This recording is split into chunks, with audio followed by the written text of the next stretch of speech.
वर्तमान कहते हैं यहाँ पर अंतःकरण प्रतीक लेते हैं। अंतःकरणम इति अंतःकरणम त्रिविधम, अंतःकरण 3 प्रकार के होते हैं। तो कौन से? बुद्धि, अहंकार, मन इति है।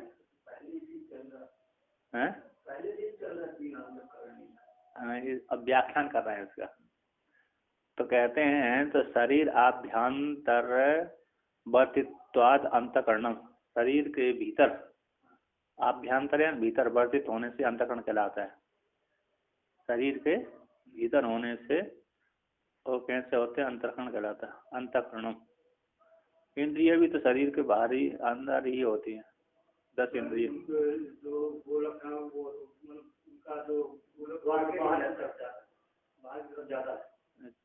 इसलिए वो बाहर इंद्रिय देगा।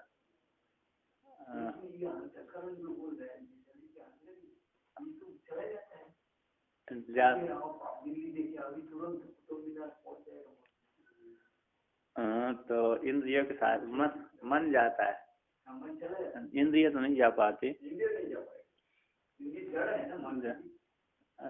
तो सारे जड़ ही हैं, लेकिन सोचने की शक्ति अंदर, कल्पना करने की शक्ति चेतन उसके नजदीक है। तो कहते हैं शरीर के भीतर रहने से अंतःकरण कहलाते हैं। 10 भाय, और जो 10 इंद्रिय हैं वो भाय कहलाती हैं। कर्णम 5 ज्ञान ही 5 कर्मेंद्रिय। त्रयस्य अंतःकरण से 3 जो अंतःकरण के हैं कहते विषयाख्यम। तो विषयाख्य में विषयम आख्याति विषयाख्यम, तीनों अंतःकरण को जो विषय है अपने अपने विषय करते हैं। तो कौन क्या है? संकल्प, अभिमान, अध्यवसायेषु कर्तव्येषु द्वारि भवन्ति। इंद्रियों के द्वारा देखे गए, इंद्रियों के द्वारा देखे विषय किए गए उनके माध्यम से ये द्वारी होते हैं। इनके माध्यम से इंद्रिय देखती हैं। यदि अंतःकरण इनके साथ न जोड़े 10 इंद्रियों के साथ है तो वो नहीं देख पाती। तो साधन हो गए, ये साध हो गया। फिर इसके बच्चा चेतन के प्रति ये साधन बनते हैं अंतःकरण। अंतःकरण चेतन का साधन, लेकिन ये इंद्रियों का साधन। हाँ, इंद्रिय साधन। हाँ, अंतःकरण चेतन जब करता है, ज्ञान करता है, तभी साधन बनती है। अब जब इंद्रिय अंतःकरण जब ज्ञान करता है तो ये साधन बनती है। तो फिर जब ऐसा हो रहा है हमारा ये भोग आयतन शरीर, तो ज्ञान ही तो भोग जो सुख दुख का आपका भोग हो रहा है ना, ज्ञान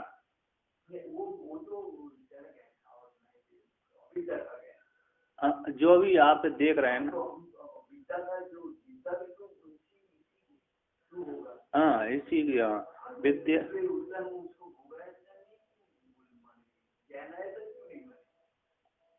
ज्ञान भोग मतलब भोग का अर्थ ये ज्ञान कर लेना आपको, ना कि भोजन करने की वो नहीं है।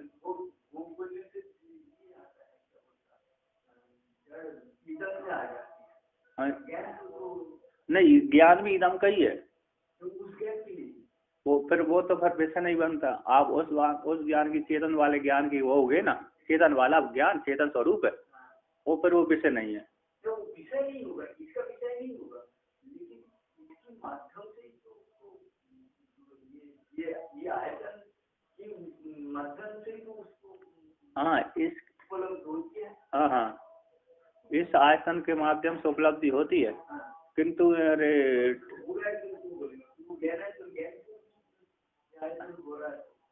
ज्ञान, क्योंकि आयतन तो यही है।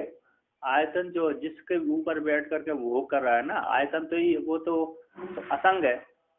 तो असंग होने के कारण यही आयतन बना रहा है वो।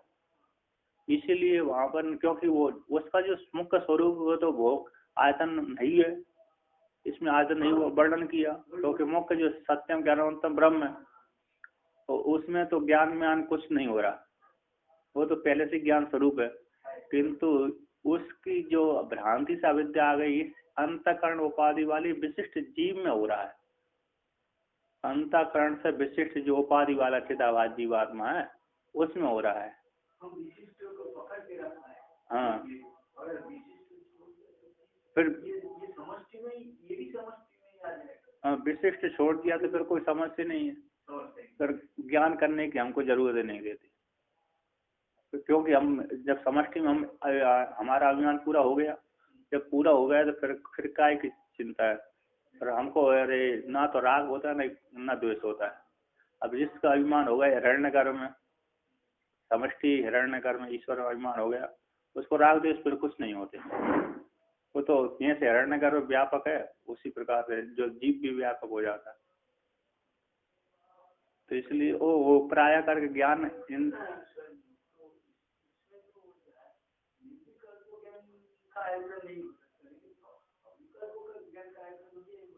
जो भी ज्ञान हो रहा है ना वो सविकल्प कहो चाहे निर्विकल्प है, वो अंतःकरण में ही हो रहा है। हाँ, लेकिन अंतःकरण शरीर के अंदर ही रहता है। हाँ, तो फिर ये बुरा है तो ज्ञान भी तो वो हो गई है, ज्ञान भी तो आप छांदोग्य उपनिषद में वर्णन किया नहीं, ज्ञान भी हो गई है।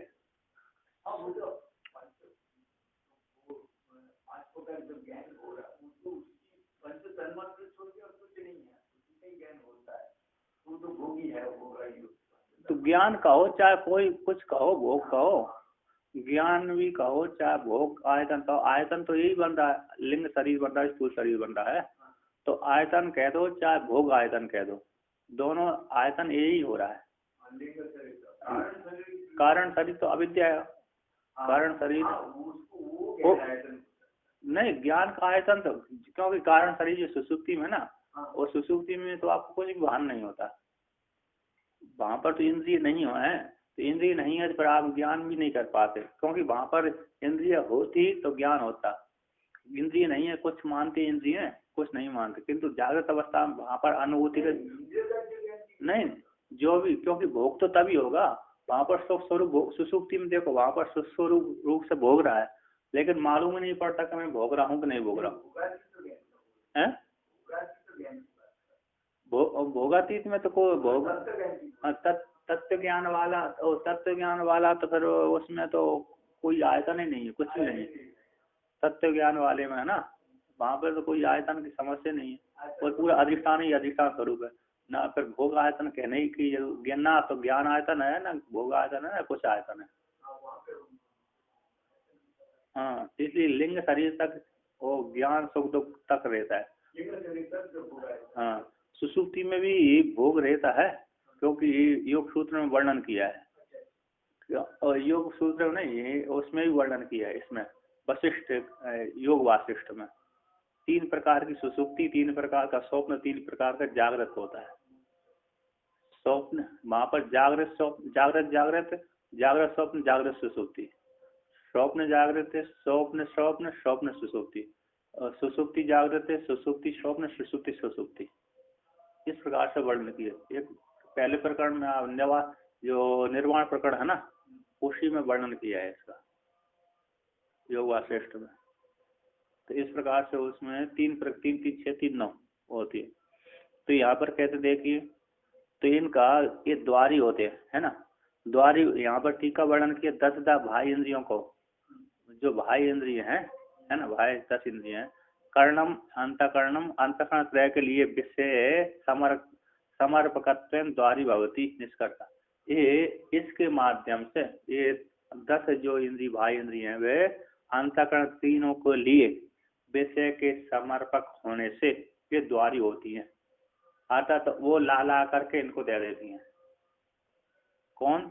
जो 10 ज्ञान इंद्रिय, 10 जो इंद्रिय है बाह्य इंद्रिय, कर्म इंद्रिय और ज्ञान इंद्रिय, वे सारा विषय को इकट्ठा करके इनको दे देती हैं अंतःकरण को, अंतःकरण को ले लेता है तो द्वारी मुख्य कहलाता है, और फिर अंतःकरण ले जा करके चेतन के सामने रख देता, देखो भाई मैंने इतना कमाया है, तो चेतन ने देखना ही उसका भोग हो जाता है, स्वीकार कर लिया, दृष्टा बन गया, क्योंकि श्रुति कहती न देवास्नंती न पिबंती दृष्टव्य तृप्यंती, न देवता खाते हैं न पीते हैं, देख करके तृप्त हो जाते हैं। वहाँ पर भी श्रुति में भी कहीं कहीं बोल लेते हैं ब्रह्म सूत्र वर्णन, देवता खाते पीते सारे हैं। पूर्व पक्षी के मेरी दृष्टि से ही भोग हो जाता है दो प्रकार, क्योंकि नहीं तो फिर पूर्व मीमांसा या रे देवता का खंडन कर देते हैं ना, वो मानते हैं वहाँ पर, कहते मंत्र वर्ण की देवता है, देवता ना खाते हैं ना पीता, मंत्र वर्ण के है। इसलिए जो ईश्वर आप मानते हो कोई मानने की जरूरत नहीं है, देवता मानने की जरूरत नहीं, हम देवता मानते नहीं है। कौन देता है कर्म, तो कर्म ही फल देता है, इसलिए ईश्वर मानने की जरूरत नहीं है। इसलिए वहां पर देवताओं को विग्रहवत स्वीकार किया था पहले, ब्रह्म सूत्र में जो आया था ना, इसलिए वहां पर विग्रहवत देवता का विग्रह होता है, अस्तित्व आदि लेकर वो भी ब्रह्म ज्ञान के अधिकारी होते हैं। हाँ, स्वर्ग में थोड़ा भोग प्रदान होता है, लेकिन ज्ञान देवता अधिकरण में। तो यहाँ पर कहते हैं इस प्रकार से वो लाला करके इनको दे देती हैं। कौन को दे देती हैं? 10 इंद्रिय अंतःकरण को दे देता है। अंतःकरण चेतन के सामने रख देता है, बस चेतन के सामने वो उसने रखा, उसने प्रकाशन कर दिया, प्रकाशन करना ही उसका भोग हो जाता है। क्योंकि चेतन परमात्मा यदि प्रकाशन नहीं करेगा तो अंतःकरण को ज्ञान नहीं हो सकता। तो मांडुकारिका के अला शांति प्रकरण में टीका में लिखा है इन्होंने, आनंदगिरी महाराज कहते हैं, न खलु बुद्धि जड़ा बुद्धि वृत्ति, न खलु जड़ा बुद्धि वृत्तिर अज्ञानम तत्कार्यम अपलातुम न सकते। जो जड़ बुद्धि है स्वतंत्र रूप से अज्ञान और अज्ञान के कार्य को अपलाप करने के लिए समर्थ नहीं है, ऐसी टीका में लिखा है। और फिर वहां पर वर्णन किया कि जो बुद्धि में फल का रूप परमात्मा है, बुद्धि में फल का रूप परमात्मा ही अज्ञान को नाश करता है।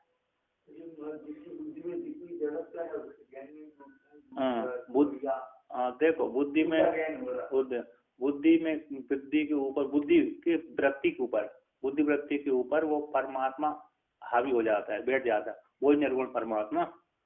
तो निर्गुण परमात्मा बुद्धि वृत्ति पे बैठ गया, तब वही फिर अज्ञान को नाश करता। स्वतंत्र होकर के वो परमात्मा अविद्या का नाश नहीं करता, किंतु बुद्धि वृत्ति में बैठ करके वही अज्ञान को नाश करता है। ऐसा वहां पर वर्णन किया, ठीक भी है, क्योंकि स्वतंत्र बिजली, अरे स्वतंत्र बिजली है, नहीं जला प्रकाश करती किसी को। तार में बह रही है बिजली तो नहीं प्रकाश कर रहे, किंतु बल्ब में आकर के प्रकाश कर रही है, बुद्धि रूप बल्ब में आकर के प्रकाश कर। तो कहते हैं तत्र बुद्धि इंद्रियाणी आलोचन, जो बुद्धि ज्ञान इंद्रिय आलोचन के द्वारा, कर्म इंद्रियाणी चाहिए स्वयं व्यापारण, और कर्म इंद्रियाणी अपने अपने व्यापार के अंदर व्यापार करती हैं। बाह्य अंतर हो कर्ण हो विशेष अंतर, बाह्य और बाह्य इंद्रिय और अंतर इंद्रिय में, अंतःकरण में दोनों विशेष अंतर को लेकर कहते हैं सांप्रत कालम, संप्रति को अर्थ कर दिए, संप्रति भवति सांप्रतम, वर्तमान काल में होने को संप्रत काल कहते हैं, सांप्रत काल बोलते हैं। तो कहते हैं वर्तमान कालम बाह्य इंद्रियम, और जो बाह्य इंद्रिय होती हैं वर्तमान काल को ही दिशा करती हैं। और वर्तमान समीपम अनागतम अतीतम अपि वर्तमानम अतो बाघ अपि वर्तमान काल विषय भवति, इसलिए वर्तमान समीपे वर्तमान बदवा। यहाँ पर वर्णन कदा वर्तमान समीपे जो भूतकाल निकल गया, 1 घंटा पहले, 2 घंटा 3 घंटा पहले, जो आने वाला 1 2 3 घंटे वाला भविष्य में आने वाला, वो भी वर्तमान की कोटि में ही आ जाता है। कैसा आ जाता है? वर्तमान की कोटि में ही आ जाता है। यहाँ पर वर्णन कदा आगतोसी, किस काल में? जैसे 2 घंटा 3 घंटा पहले हम आए थे, अब कोई दिन को कब आए, तो ऐसे में बस अभी 2 घंटा पहले आए। हाँ, ज्यादा वर्तमान जैसे ही होगा, वर्तमान के समीप में सूत्र है ना लघु में, वर्तमान समीपे वर्तमान बदवा, वर्तमान के समीप में है जो, तो आगे पीछे दोनों हो गए वर्तमान के समीप में, तो वर्तमान के समान ही जान लेना चाहिए। वर्तमान बदवा कहाँ पर आया है सूत्र? कर्मणो कर्ती प्रक्रिया में, कर्म कर्तृ प्रक्रिया में आया, तो वहां पर आया है। तो उस सूत्र ने विधान कर दिया कि वर्तमान समीपे, वर्तमान के काल समीप में जो प्रयोग हो रहा है, आगे पीछे मतलब वो अभी घट गया वो भी, और सामने अभी 10 मिनट बाद हम जाऊंगा, वो भी वर्तमान की कोटि में। 1 घंटा मान लो, 1.5 घंटा मान लो, है ना? गया नहीं, जाऊंगा, भविष्य में जाऊंगा। हाँ थोड़ा और क्या, तो घंटा, 2 घंटा, 3 घंटा है नहीं। वर्तमान तो हमेशा ही रहता है नहीं, उन जो भूतकाल भविष्य काल मानने की जरूरत नहीं है, लेकिन वर्तमान ही तीनों कालों में विभक्त होता है। वर्तमान जो काल है वो ही तीनों कालों में विभक्त होता है। हाँ वो अतीत हो गया।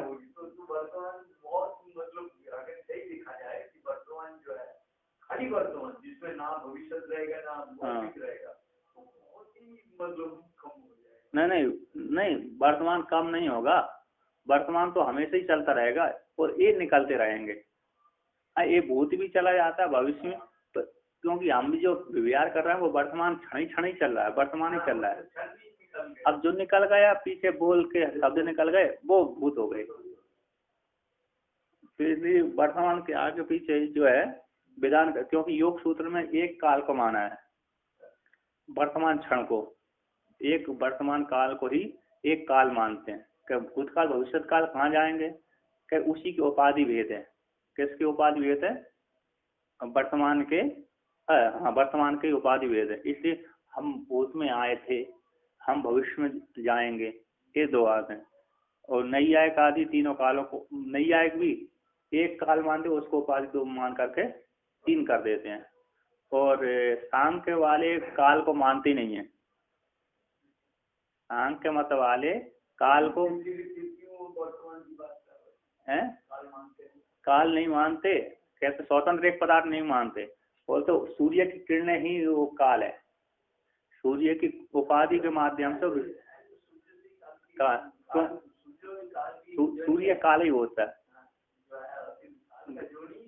हाँ क्योंकि श्रुति कहती है अरे हिरण्यगर्भ से पहले काल नहीं था, मांडू उपनिषद में वर्णन किया था। नहीं सृष्टि तो हो गई थी, हिरण्यगर्भ पैदा हो गए थे, हिरण्यगर्भ से पहले काल नहीं था। तो कुछ लोग का वर्णन करते हैं कि हिरण्यगर्भ 100 वर्ष की आयु है तो काल नापा जाता है। तो कभी कभी हिरण्यगर्भ काल की कोटि में आता है, कभी कभी हिरण्य, क्योंकि उसको 100 वर्ष काल आयु माप दिया ना, तो 100 वर्ष की मापे। सूर्य नहीं है, सूर्य नहीं चाहिए, अरे सूर्य काल नहीं होगा तो फिर उसकी आयु नापने वाला कौन ही था, इसलिए उसकी भी आयु कभी काल की कोटि में आते हिरण्यगर्भ, कभी नहीं आता, तो 2 प्रकार से आता उसको। तो जब सूर्य से लिया जाता है तब काल की कोटि में नहीं आता, जब सूर्य से परे दूसरा काल का काल महाकाल लिया जाता है तब वो काल की कोटि में जाता है हिरण्यगर्भ, ऐसा लिया जाता है। महाकाल बोलने से हिरण्यगर्भ, हाँ महाकाल बोल देने से हिरण्यगर्भ की काल कोटि में जाता है।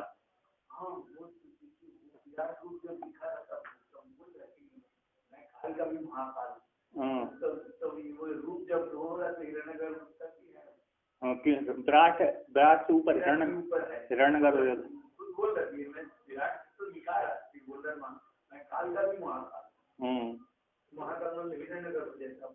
हाँ वहाँ पर वो फिर महाकाल के ऊपर हो जाता, ईश्वर के ऊपर भी, ईश्वर तक पहुँच जाता महाकाल। तो हिरण्यगर्भ है वो काल के अधीन आ जाते हैं, उसके ऊपर महाकाल मतलब हिरण्य को ईश्वर आ जाता है। हाँ उपाधि लेकर देख लीजिए, उपाधि से तभी तो आगे कहते हैं देखिए, तो वर्तमान समीप हो गया ना, वर्तमान समीपम अनागत अतीतम वर्तमान ही कहलाता है। तो इसलिए बाघ इंद्रिया भी वर्तमान काल को विषय करने वाली होती हैं। बाघ उपलक्षण सारी इंद्रियां, ज्ञान इंद्रिय, कर्म इंद्रिय, अपना अपना विषय ना, बाघ आदि बोले ना, हाँ बाघ अपी बोल रहा है, बाघ अपी, बाघ और बाघ ही, 5 ज्ञान इंद्रिय 5 कर्म इंद्रिय वर्तमान काल को ही विषय करने वाले होते हैं। आगे बीच हो गया वो थोड़ा आगे, त्रिकालम आभ्यंतरम करणम इति, तीनों काल कैसे होते हैं, आभ्यंतर जो करण होते हैं त्रिकालज्ञ होते हैं, भूतकाल भविष्यत काल वर्तमान काल, तीनों काल को जानने वाले होते हैं, है ना। हाँ, अंतःकरण इंद्रिय 3 है, तो त्रिकालज्ञ कहलाती हैं। क्योंकि हम भूत को भी सोचते हैं, भविष्य को विचार करके रखते हैं, वस्तु को देखो मैं इस भविष्य में इसका उपयोग करूंगा, इसका यहाँ पर निर्माण करूंगा, अन्न अन्न एक आदि करूंगा, वहां जाऊंगा। तो वहां जाऊंगा तो भविष्य को देख लिया उसने, मन में बिठा कर रख लिया, सोच तो रहा है वर्तमान। भविष्य सबसे तो नहीं हो पाता है। अब जैसे उसने तो सोच लिया कि मैं कल बाजार जाऊंगा, मतलब उसने भविष्य जान लिया, ऐसा कहने का तात्पर्य है ना। तो कल नहीं जा पाता है, नहीं गया तो कोई उसके भविष्य तो वो हो गया, बात हो गया।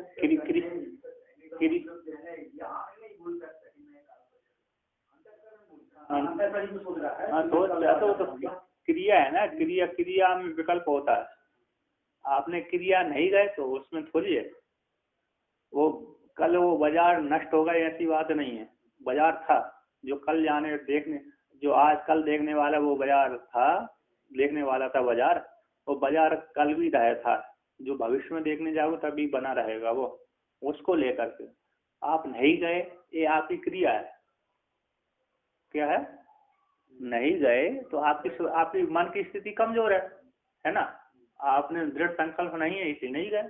क्रिया में विकल्प होता है। वस्तु वहां पर कहते हैं वस्तु तंत्रो भवेद ज्ञानम, वस्तु तंत्रम भवेद ज्ञानम, क्रिया तंत्रम भवेद कर्ति तंत्रम भवेद क्रिया।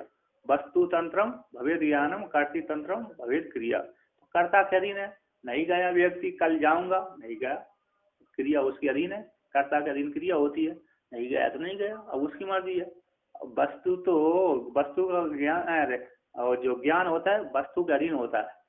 आप है ना, जो ज्ञान होता है वस्तु, तो आप कल जाते तो उस प्रकार का वो बाजार दिखता, नहीं गए है ना, तो नहीं देखा।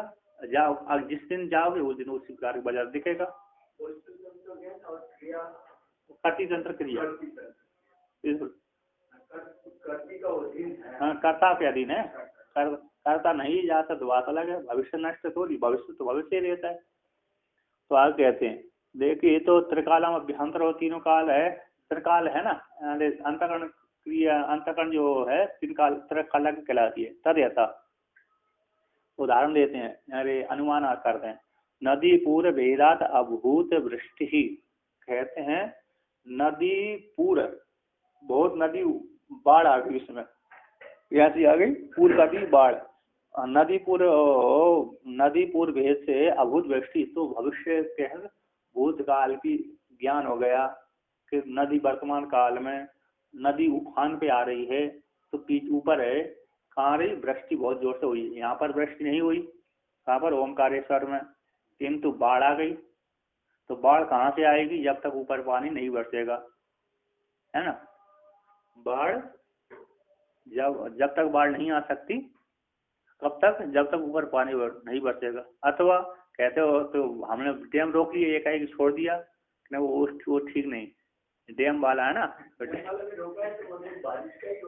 बारिश का रोके कि वहाँ बेविचार हो जाएगा कि डैम वाला ने क्योंकि वहाँ पर जो उफान वाली बाढ़ होती है ना, उसमें लकड़ी पत्ते सारे कचड़ा आ रहा है।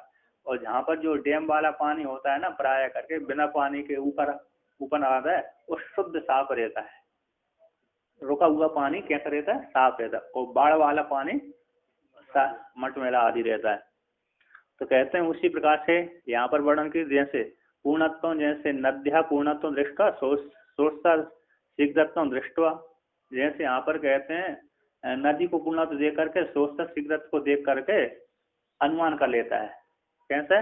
नदी को पूर्ण देख करके, और बहुत जब बाढ़ आती है तो नदी कैसी तेज बहती है, कैसी बहती है? तेज बहती। तो तेज बह करके व्यक्ति, सामने वाला व्यक्ति समझ जाता है कि यदि यहाँ के बीच में रहे, हम तैरने वाले नहीं है तो मारे जाएंगे, तुरंत किनारे पे हो जाइए। तो वृष्टिभूत नदी पूर्व भेदात इति अनुमान थी, तो वृष्टि थी, हुई थी भूतकाल में नदी पूर्व भेद से, नदी पूरन देखे जाने से, तो अनुमान हो गया वृष्टि भूतकाल में हुई थी, नदी उफान पे देखी जा, नदी कैसी है? नदी पूर्णत्व देखी जाने से, नदी पूर्व भेदात, ऐसे अनुमान किए यहाँ पर। तो इस प्रकार से कहते हैं यत्र नदी पूर्णत्व विशेष है तत्र वृष्टि, व्याप्ति घटा दी यहाँ पर। जहाँ पर नदी पूर्णत्व विशेष देखा जाता है वहाँ पर वृष्टि होती है, और जहाँ पर नदी पूर्णत्व विशेष नहीं देखा जाता वहाँ पर वृष्टि नहीं होती, सामान्य बहती रहती। ये व्याप्ति। यत्र यत्र धूमा तत्र तत्र वन्य, जहाँ जहाँ पर धूम होती वहाँ वहाँ पर वन्य होती है। तो यत्र यत्र रे नदी पूर्णत्वम तीव्र वेगत्वम तत्र तत्र रे वृष्टि वृष्टित्व, है ना। जहाँ जहाँ पर नदी पूर्ण देखी जाती, उफान आदि को लेकर के तीव्र वेग से वहाँ पर क्या देखे जाते हैं, वृष्टि हुई थी ऊपर। अथवा दूसरा कहते बादल को देख करके अनुमान कर लेता व्यक्ति, नहीं बादल में तो कभी कभी बेविचार हो जाता, तो बारिश तो नहीं होती है ना। घटा काली घटा तो आ गई तो, लेकिन वो कभी बरसते कभी नहीं बरसते। लेकिन जहाँ नदी बाढ़ पे आ गई तो वहां तो निश्चित हुआ। तो कहते हैं तो वृष्टि सारूप साध्य व्याप पूर्णत्व विशेष रूपत्व हेतु से नदी, तो व्याप व्यापक भाव है ना। तो नदी पूर्णत्व को देख करके ये व्याप हो गया, और व्यापक कौन हो गया, बारिश हो गई, है ना। तो उसी प्रकार यहाँ पर वर्णन करिए अस्थि धूमात अग्निरिहा नग निकुंजे सती असति उपघात के पिपीलिकांड समुच्चरणाद भविष्यति वृष्टि। कहते हैं यहाँ पर लिंग बना व्याप्ति बना रहे हैं, यत्र यत्र धूम तत्र वन्नी, तो वन्नी रूप धूम रूप लिंग से वन्नी का ज्ञान होता है। जैसे नग निकुंज में, नग निकुंज मतलब पर्वत के कोटर आदि में, पर्वतों के भीतर, जहाँ पर निकुंज यानी लता पुष्प आदि से हमको अग्नि नहीं दिख रही, किंतु धूम से दिख रही है। धूम ऊपर उठ रही है तो उससे क्या दिख रहा है, अनुमान होता है कि अग्नि है यहाँ पर। धूम लिंग से अग्नि का ज्ञान हो जाता है। नग बोलते हैं किसको, अरे पर्वत है ना, नग यानी पर्वत है। पर्वत के निकुंज में कोटर आदि में भगवान निकुंज में क्रीड़ा करते थे। कहाँ पर, वृंदावन के निकुंजों में। सुना कि नहीं सुना, निकुंज वृंदावन जाओगे ना तो निकुंज, वहाँ पर वो कुछ क्षेत्र है, वहाँ पर महाराष्ट्र किया था। नहीं इतना तो ज्यादा नहीं है। रात को 12 बजे निकाल देते हैं, वो तो शाम होते ही सबको निकाल देते हैं। वो जो कोई रहेगा तो पागल जबरदस्ती करके रहता है। वो जी इन्होंने तो खूब कीड़ा दे दी जिन्होंने मूर्ति पैदा करी थी, हरिदास आदि, उन्होंने ही तो वहीं तो मूर्ति पैदा करी थी आसपास। और देख तो पहले बाउंड्री कुछ नहीं, पहले तो जब वो थे वो जंगल था।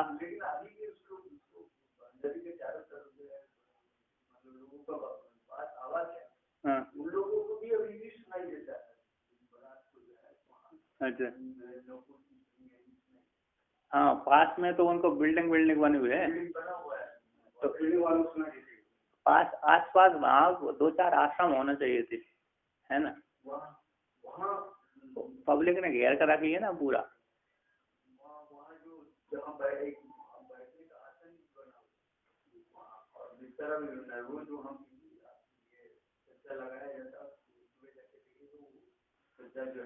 अस्त व्यस्त रहता, हाँ वहाँ पर बनाते हैं, प्रतिदिन श्रृंगार करते हैं, पान आदि भी रखते हैं। मेरे को शायद वो पुजारी ने दिया था, नहीं पान तो नहीं दिया, कुछ दिया था मेरे को। वहाँ पर मंदिर में गया था तो उसने मेरे को कुछ दिया था कुछ, फिर मैंने किसी को और दे दिया। ऐसा कोई भी जाता है, कोई भी झाड़ लगा हो जाती है। आप पेड़ में 2-3 पेड़ के अंतराल में झाड़ लगती रहती है। वो तो सबको ऐसा थोड़ी होता है, श्रद्धा से होता है।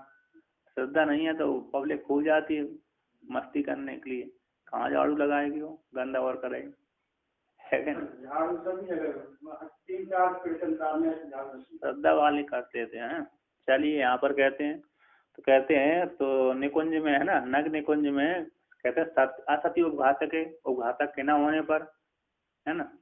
तो न धूम रूप लिंग से क्या अग्नि का ज्ञान हो जाता है पर्वत के पीछे। कहते उपघातक के न होने पर कोई है तो जैसे उपघातक है ये तो धूम बास दिख ली, मतलब यहाँ पर हम धूम तो ऊपर जा रही है, ट्रेन की धूम वो निकल गई, ट्रेन वाली धूम है ना, तो उससे भी अग्नि का ज्ञान नहीं होता, धारा चिन्ह लेना चाहिए। तो इस प्रकार से, तो उस प्रकार से तो यहाँ पर ये भी नदी का जैसे उघातक डैम आदि को ना उघातक ना हो डैम वाली में, तो डैम हो गया उघातक, इसलिए वहाँ का यार नहीं लेना, तो बाष्प नहीं लेना, वो नहीं लेना, किस ना डैम का जल नहीं लेना इत्यादि। तो इस प्रकार से ज्ञान होता है कि सारे वो क्या हो जाते हैं, तो कारण का ज्ञान हो जाता है, कार्य से कारण का ज्ञान हो जाता है।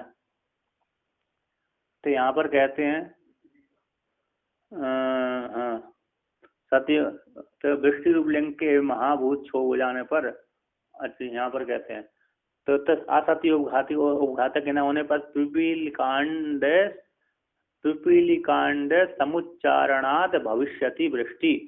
तो कहते हैं उपघातक के न होने पर, तो कहते जब एक अनुमान और कर रहे हैं, कहते हैं जब पिपीलिका अपने अंडों को लेकर के अंदर से बाहर दूसरी देश चली जाती हैं, कहाँ चली जाती हैं, एक देश को छोड़ करके दूसरे देश को ले जाती हैं, तो समय अनुमान कर लेते हैं कि हाँ बारिश आने वाली है, ये भविष्य को लेकर कह दिया। तो घातक के न होने पर पिपीलिका अंड से समुच्चरण से, पिपीलिकाओं के अंड के समुच्चरण से कहते हैं भविष्यति वृष्टि रीति, भविष्य में वृष्टि होगी, ये भविष्य का अनुमान कर लिया। पहले तो भूतकाल का अनुमान कर दिया नदी के, है ना, तो नदी वेग से आ रही है, उफान से आ रही है, बाढ़ आ रही है, तो वृष्टि ऊपर हुई थी। अब भविष्य का ज्ञान हो रहा है, कहते भविष्य का ज्ञान हो गया, वर्तमान में तो है ही है, वर्तमान में हम बाढ़ देख ही रहे हैं, है ना, और भूत का भी ज्ञान हो गया। अब भविष्य में क्या हो रहा है, पिपीलिका चींटियां अपने अपने अंडों को लेके जा रही हैं, दूसरे देश को लेके जा रही हैं, तो अनुमान कर लेते व्यक्ति कि बारिश आने वाली है, सतर्क हो जाता है। तो कहते हैं इसलिए उपघातक के न होने पर पिपीलिकाओं के अंड के समुच्चरण से वृष्टि का ज्ञान, भविष्य की वृष्टि का ज्ञान हो जाता है। तो जब ज्ञान हो जाता है इस प्रकार से, अंतःकरण तीनों रूपों को, तीनों कालों को जान लेता है। अंतःकरण की सिद्धि के लिए क्या कर रहे हैं, अंतःकरण की त्रिकालक की सिद्धि के लिए अनुमान किए, कौन से, पिपीलिका को लेकर के भविष्य का अनुमान कर दिया, और उसको लेकर नदी वेग को लेकर के, बाढ़ को लेकर, पूर्व को लेकर के भूतकाल का अनुमान कर दिया, और वर्तमान में तो हम देख ही रहे हैं क्या कर रहे हैं, वर्तमान की तो कोई कहने की जरूरत ही नहीं है। तो कहते हैं इस प्रकार से भूत भविष्य दोनों हो गया। तद अनुरूपश्च संकल्प अभिमान अध्यवसाया भवंती। तो उसी के अनुसार, उसी प्रकार से फिर क्या होता है, अनुमान, पहले अनुमान करता है, संकल्प करता है मन के द्वारा, फिर अभिमान करता है, फिर निश्चय कर लेता है। तो यहाँ पर कहते हैं वृष्टि लिंग में महाभूत छो हो जाने पर भौम से, यहाँ पर वर्णन की कैसे वृष्टि करते हैं, टीकाकार ने वर्णन किया, कहते घातक के न होने पर, यहाँ पर शिला कहते सलाकादि के द्वारा, सलाका आदि के द्वारा जायमान उपघात जन्य पिपीलिका अंड संसरण नास्ति। ऐसे जैसे वैसे व्यक्ति उसमें है, किसमें, अरे वो चींटियों को क्या रखा है, वो है, घर है, बिल है, बिल में अरे किसी ने डंडा मार दिया तो चींटियां भाग जाती। हाँ, ऐसे उघातक के न होने पर, है ना, तो सलाका आदि के द्वारा जायमान उपघातक जन्य नहीं, हाँ बारिश का अनुमान कर सकते हैं। तो यह समय कहते सलाका आदि के द्वारा उत्पन्न होने वाले उपघात जन्य पिपीलिका अंड संसरण नास्ति वर्षा मूल कारण, वो वहाँ पर वर्षा मूल का कारण नहीं है। जो हम डंडे से भगा देते, उस घर तोड़ दिया तो मजबूरी में भागना पड़ती है, उसको ले लेके, तो फिर अनुमान कर लें कि हाँ चींटी भाग रही, तो यार बारिश आएगी, तो ना ऐसी बात है नहीं है। अच्छा, हाँ वो घातक हुआ गया, है ना। तो कहते हैं वो घातक के ना होने पर, घात कर दिया ना हमने, तो जानबूझकर घात की तर्क में या तो कहते चींटी जा रही, हमने कर दिया कि चींटी जा रही बारिश आना चाहिए ना, वो बारिश का लिंग नहीं है वो, क्योंकि वहाँ पर वो घात किया है उन्होंने, सामने वाले ने क्या कर दिया, वो घात कर दिया। जो लिंग बनाया आपने कि चींटियां एक स्थान से अंडे को बाहर संचरण करने से बारिश का लिंग का अनुमान होता है, तो हमने अब घात कर दिया उसका, है ना, तो उसके घर को तोड़ दिया, तो ले लेके भागती हैं, तो बारिश आनी चाहिए। कि वो बारिश का लिंग वो नहीं है। स्वाभाविक रूप से चींटियां यदि जाती हैं तो फिर वो बारिश का लिंग है। मौसम ऐसा बन रहा है, आकाश में बादल छा रही है और चींटियां अंडे ले लेके भाग रही हैं, तो सिद्ध होता है कि बारिश आने वाली है। तो यहाँ पर कहते हैं तो वृष्टि लिंग में महाभूत छो, कहते वृष्टि रूप लिंग में महाभूतों के छो हो जाने पर, जो महाभूत है ना, स्थूल महाभूत है, छो हो जाने पर भौमेन ऊष्मा, कहते भूम रूप भूमि की ऊष्मा के द्वारा, भूम है ना, भूमि ऊष्मा के द्वारा, कहते क्वथ्यमाना, भूमि ऊष्मा के द्वारा क्वथ्यमाना पिपीलिका यदि भूमि बिलह अंतः स्थानी अंडानी उपरिष्टान नयति। कहते यहाँ पर कहते हैं वृष्टि के लिंग महाभूत के क्षोभ हो जाने पर भूमि रूप ऊष्मा के द्वारा, कहते हैं भूमि रूप गर्मी निकलती होगी तो भूमि रूप ऊष्मा के द्वारा क्वथ्यमाना, यहाँ पर क्वथ्यमाना लिखा है, तो वहां पर क्वथ्यमाना पिपीलिका, तो उस गर्मी के कारण उनको भाप लगती है ना, ऊष्मा के द्वारा वो क्वथ्यमान हो गई, भाप जलने लगी, तो जलने के कारण पिपीलिका यदि भूमि के बिल से, भूमि रूप बिल से बाहर निकलने लगती है, अंतःस्थान जो अंडों को वहां से निकाल करके नयंती दूसरे देश में ले जाती हैं, तथा उस काल में वृष्टि रूप लिंग के द्वारा पिपीलिका अंड संचरण से अनागत कालीन वृष्टि का अनुमान उत्पन्न होता है। वृष्टि भविष्यति असति उपघात के पिपीलिका अंड संचरणात्, ये अनुमान बना है यहाँ पर, वृष्टि होएगी उपघातक के न होने पर, पिपीलिका अंडों के संचरण होने से, है ना, नहीं हाँ उपघातक के न होने पर, असत उपघातक के न होने पर, उपघातक के न होने पर पिपीलिका अंडों के संचरण से अनुमान होता है कि भविष्य में वृष्टि होगी। तो उसी प्रकार से जब भविष्य में वृष्टि होगी, इस प्रकार संकल्प करेगा, मन अभिमान करेगा और फिर निध्यासन करेगा। मन आदियों के द्वारा संकल्प आदि अभिमान और निश्चय करने के पश्चात उसको तीनों कालों का ज्ञान हो जाता है ना। संकल्प करेगा, अनुमान करेगा और निश्चय करेगा, तो हो गया। तो ये अंतःकरण क्या करते हैं, तीनों कालों का बोध कराते हैं और बाह्य इंद्रिय मात्र वर्तमान को बोध कराते हैं। कालस्य वैशेषिको अभिमतो एको न अनागत आदि विहार वेदा प्रवर्तयितुम अर्हति। कहते जो वैशेषिक के अभिमत है, काल एक है, एक मानते हैं, इस क्या मानते हैं, वो वैशेषिक एक मानते हैं। द्रव्य गुण कर्म सामान्य विशेष समवाय अभाव सप्त पदार्था, द्रव्य गुण कर्म सामान्य पृथ्वी जल तेज वायु आकाश काल दिग आत्मा मनांसी नवैवा, 9 द्रव्य होते हैं, तो 9 द्रव्य में एक काल मानते हैं, तो एक काल को भी तीनों भेद करके भूतकाल भविष्यकाल वर्तमान काल मान देते हैं। कहते हैं जो काल वैशेषिक अभिमत एक जो काल है न अनागत आदि, है ना, एक है, अनागत आदि विव्यार भेद, जब एक है तो अनागत आदि विव्यार का भेद को कैसे प्रवृत्त होगा, दोष लगा दिए। कहते पंचविंशति तत्वाद से अतिरिक्त, यहाँ पर टीकाकार कहते हैं पंचविंशति तत्व से अतिरिक्त काल नाम का कोई पदार्थ स्वतंत्र सांख्य आचार्यों के द्वारा स्वीकृत यदि स्वीकार हो जाए तो न संकनीयम, ऐसे शंका नहीं करना चाहिए। ऐसा इसलिए तत्व उसका उपाधि में अंतर्भाव हो जाने से, अतः सांख्य आचार्य काल को स्वतंत्र पदार्थ नहीं मानते, नैयायिक काल को स्वतंत्र पदार्थ मानते हैं।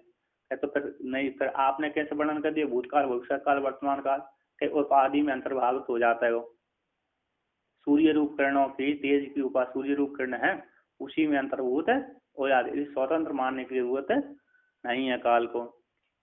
तो वैसे जो मत है अभिमत है एक काल विभु है, कहते हैं ऐसा जो एक काल है अनागत आदि विहार भेद को परिवर्तन करने की समर्थ नहीं है।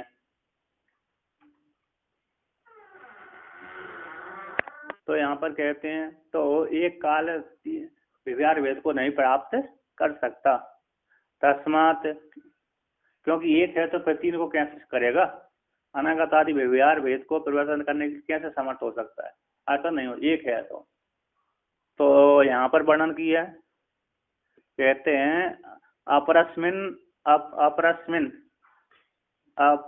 अपरम युगपत चिरम क्षिप्रम इति अपरम अपरस्मिन अपरम युगपद चिरम क्षिप्रम इति काल लिंगानी। ऐसा सूत्र है कहाँ पर, ये वैसे से सूत्र है। कथिता कालो अतीत आदि व्यवहार वेद को जानने के लिए न हरती तस्य, उसका एक होने से ये है। वैशिष्टिक सिद्धांत में स्वीकार किया कि अपरस्मिन दूसरे में, अपरम युगपत साथ, चिरकाल तक है, चिर बोलते चिरकाल, और क्षिप्रम शीघ्र, काल के लिंग हैं, आगे भी चिरकाल तक जाता है और शीघ्र आगे भविष्य में भी जाता है। एक ही अपरस्मिन अपर में युगपत चिरकाल तक और शीघ्र ही गमन करता है। तो ऐसा एक काल के लिंगान देखे जाते हैं इस सूत्र के द्वारा। तो यहाँ पर एक काल है, फिर तीन काल, तीनों कैसे व्यवहार वेद को कैसे प्रवृत्त कर सकता है, इस प्रकार से। तो कहते हैं ओ तो फिर अरे नहीं करता, फिर क्या करना चाहिए। कहते जो काल वो मानते हो वहाँ तो सूर्य किरणों के माध्यम से ही है, सूर्य किरण ही उपाधि भेद से दिखने लगती हैं। तस्मात् अयम येर उपाधि भेद है अनागत आदि भेदम प्रतिपद्यन्ते। कहते तस्मात् इसी हेतु से अयम है काल, जिन उपाधि भेदों के द्वारा अनागत आदि भेद को प्राप्त होता है। संतु ते कहते हैं ऐसा जिस हेतु से अयम, जिन उपाधियों के द्वारा, उपाधि भेदों के द्वारा, एक काल जो उपाधि भेद से, एक काल जो उपाधि भेद से भूतकाल भविष्यत काल तीनों कालों में जाना जाता है, भेद को प्रतिपद्यते प्राप्त कर लेता है। संतु सा एव उपाधि यहाँ ए अनागत आदि व्यवहार हेतु। कहते हैं इसलिए कहते जो उपाधि भेद से तीन काल को प्राप्त हो जाता है, तो ते वे ही उपाधियां, जो तीन उपाधियां हैं, ए अनागत आदि व्यवहार के हेतु कहलाती हैं। वो सूर्य की किरणों से हो जाता है। कैसे हो जाता है, सूर्य की किरणों से हो जाता है। तस्मात, तो यहाँ पर कहते तस्मात है ना, तस्मात को लेकर के यहाँ पर ठीक है। एक कहते ये तत्काल तत्व का तत्वांतर निराकरण करने के लिए सांख्याचार्य कहते हैं तस्मात अयम। तस्मात अयम को टीककार कहते हैं ऐसा जिस कारण से एक काल अनागत आदि व्यवहार को उत्पन्न करने के लिए समर्थ नहीं है। तस्मात इसलिए अयम है काल, जिन उपाधियों द्वारा, किन उपाधियों द्वारा, प्रागुक्त कार्य आरंभक स्थिति कार्य निरोध आदि स्वरूपों के द्वारा अनागत आदि व्यवहार भेद को प्रागुक्त अनागत अयम अनागत काल, अयम वर्तमान काल, अयम भूतकाल ऐसे प्राप्त होता है। अयम काल है इति जो योजनियम ते वही उपाधियां अनागत आदि व्यवहार के हेतु भूत उपाधियां कहलाती हैं। तो जहाँ सूर्य की किरणों से ये क्या होती है, कहते हैं यहाँ पर सूर्य की किरणों के माध्यम से वो यहाँ क्या कहती हैं, वो हमारे भूतकाल भविष्यकाल वर्तमान काल को व्यवहार भेद को प्राप्त हो जाती हैं। यहाँ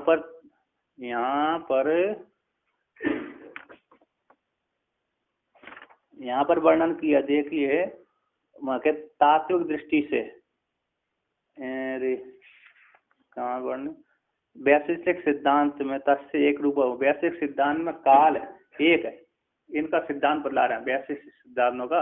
वैशिष्टिक सिद्धांत में एक काल है, नित्य है, दंडायमान है, दंड को लेकर के सभी के पीछे पड़ जाता है। तो दंडायमान एवं अंगीकर्ता, दंडायमान होकर के स्वीकार किया गया है, तो दंड को लेकर के सभी के पीछे पड़ा हुआ है।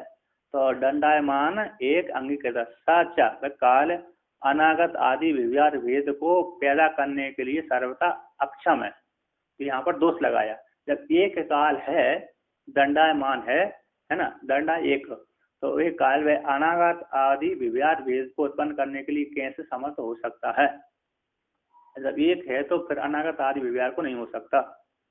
तो कहते हैं तो फिर कैसे हो सकता है, तो आप कैसे मानते हैं, उसी को वर्णन किया इन्होंने। तो तात्विक दृष्टि से विचार किए जाने पर काल का एकताम, काल की जो एकता है उसको सर्वे भी सारे दार्शनिक, कहते जितने भी दार्शनिक हैं, तद इतर स्वीकुर्वन्ति, इतर एक ही काल को तीन प्रकार से स्वीकार कर लेते हैं सारे दार्शनिक।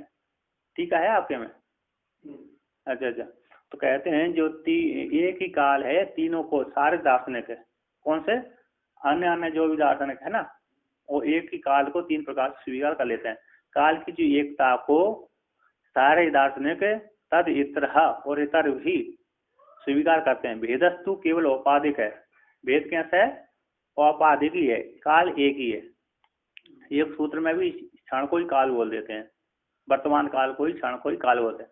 कहते हैं यथा, उदाहरण देते हैं, यथा वर्तमान कालीन भगवान भास्कर क्रिया संबंधात्म केन उपाधिना, जैसे भगवान भास्कर है ना, वर्तमान कालीन भगवान भास्कर क्रिया संबंधात्म स्वरूप उपाधि के द्वारा चल रहे हैं, गमन कर रहे हैं, तो क्रिया संबंध स्वरूपात्मक उपाधि के द्वारा अयम वर्तमान काला, है ना, यह वर्तमान काल इसी विव्यार को उत्पन्न करते हैं, ऐसा विव्यार करते हैं। तो एवं इस प्रकार से अनागत सूर्य संबंधी, एवं इस प्रकार से अनागत सूर्य क्रिया संबंधात्मक रूप उपाधि के द्वारा अयम भविष्य काल, ये वहां पर जाएंगे। अभी वर्तमान काल में यहाँ पर सूर्य खड़े हुए है ना, भविष्य में कहाँ, पश्चिम में चले जाएंगे। कहाँ चले जाएंगे? पश्चिम में। 4 घंटे बाद पश्चिम में पहुंच जाएंगे। तो कहते हैं वही तो अनागत आदि सूर्य संबंध क्रिया के द्वारा उपाधि द्वारा अयम भविष्य काल, अनागत कालो व विपरीत, अनागत काल, भविष्य काल, भूतकाल, अभी उगे नहीं थे, भूतकाल में है, उगने वाले हैं, है ना। कैसे उग चुके हैं, नहीं उग चुके हैं, उग चुके हैं। तो हम दोपहर को आ गए, सुबह को लेकर, सुबह क्रिया सूर्य क्रिया के संबंध को लेकर के मैं कल सुबह वहां पर था, कहाँ पर? सुबह यहाँ पर था, तो भूतकाल को बदला दिया। सूर्य जब यहाँ पर सुबह सूर्य थे तो भूतकाल बदला दिया। वर्तमान दोपहर हो गया, है ना। अब भविष्य में जब सूर्य वहां पर चले जाएंगे, अस्ताचल को चले जाएंगे, तब मैं उधर जाऊंगा। तो सूर्य संबंधी क्रिया को लेकर के तीनों काल वर्णन कर दिया। तो यहाँ पर सूर्य को ही काल मान लिया, है ना, सूर्य की क्रिया संबंधी लेकर के, सूर्य किरणों के माध्यम से। कहते हैं यहाँ पर तथा उसी प्रकार से अतीत काल, कहते हैं तथा उसी प्रकार से अतीत कालीन सूर्य किरण संबंध उपाधि आदाय अयम अतीत काला विहारो भवती। तो कहते सूर्य काल, कहते हैं अतीत काल सूर्य किरणों को लेकर के, अतीत काल जो सूर्य किरण के संबंध रूप उपाधि को लेकर के ये अतीत काल है भविष्य काल है, ये वर्तमान काल है। इस प्रकार से भिन्न भिन्न क्रिया उपाधि भेद के बल से एक काल भेद को प्राप्त होता है, ऐसा इस प्रकार से वर्णन किया है। कहते हैं एकत्व होने पर भी कार्यकारों का सर्व कार्यों का आरंभ क्रिया के द्वारा निवृत्ति स्थिति निरोध उपाधि भेद से मणि के समान पाचक आदि के समान नाना तो उच्चार हो जाते हैं, ऐसा प्रशस्त भाष्य में वर्णन किया गया है। किसमें? प्रशस्त भाष्य में। प्रशस्त पादाचार्य, प्रशस्त पादाचार्य हुई है कोई पादाचार्य, पहले पाद है ना, तो पाद पहले सन्यासियों को लगाया जाता था, इसलिए भगवान भास्कर से पहले जितनी सन्यासी आदि हुए ना, तो पाद लगाते थे। क्या लगाते थे? पाद। अभी वो भगवान भास्कर के बाद फिर बाद में जो गिरिपुरी सरस्वती आदि आ गए, वो पाद लगना बंद हो गया उनका। शिव पुराण में वर्णन किया तो सन्यासी जो है पद्म पादाचार्य, हाँ सुरेश्वराचार्य, हाँ सुरेश्वराचार्य ऐसे लगते हैं। पद्म पादाचार्य तो ठीक है, हस्तामलकाचार्य, त्रोटकाचार्य, तो उनके आचार्य लगा दिया। लेकिन भगवान भास्कर से पहले शिव पुराण वर्णन किए, जिस विरक्त हो जाए उसको पाद लगाना चाहिए। जो विरक्त हो जाए, त्याग घर का त्याग कर दे, उसको पाद है। संन्यास के बाद, त्यागने के बाद, इस प्रकार से। तो यहाँ पर वर्णन किया पाचक आदि के लिए मणि के समान। जैसे मणि है ना, एक मणि उपाधि वैसे कई उपाधि रख लिया, मणि तो एक ही है। लाल पीली मणि उसके जपक को समाधि रख दिए तो अलग अलग प्रकार गिर जाती है। ऐसे पाचक आदि के समान नाना पाचक व्यक्ति है, जो उपाधि से एक देवदत्त एक ही है, तो देवदत्त एक ही है, किंतु रसोई घर में गया तो पकाने वाला, दूसरे में ऑफिस में गया दूसरे वाला, और तीसरी ऑफिस में गया तो तीसरी उपाधि वाला बन जाता है।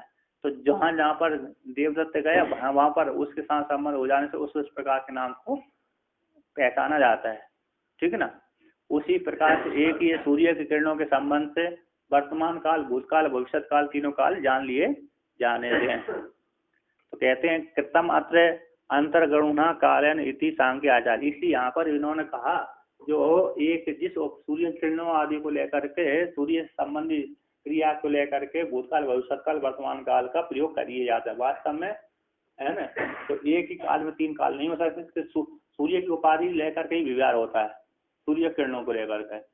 इसलिए यहाँ पर जो उन्होंने जो माना है काल भेद माना है तीन, वो ठीक नहीं है। व्यर्थम अत्र यहाँ पर कहते हैं यहाँ पर इन्होंने जो माना है वो ठीक है नहीं है। कहते इस सांख्य सिद्धांत में कहाँ पर, यहाँ पर कहते हैं अंतर जो काल के विषय में कहते हैं अंतर्गणना काल है ना सांख्य आचार्य। कहते जो उन्होंने जो माना है तीन प्रकार से, एक काल को तीन प्रकार से माना वो व्यर्थी है, कहता यानी व्यर्थ है।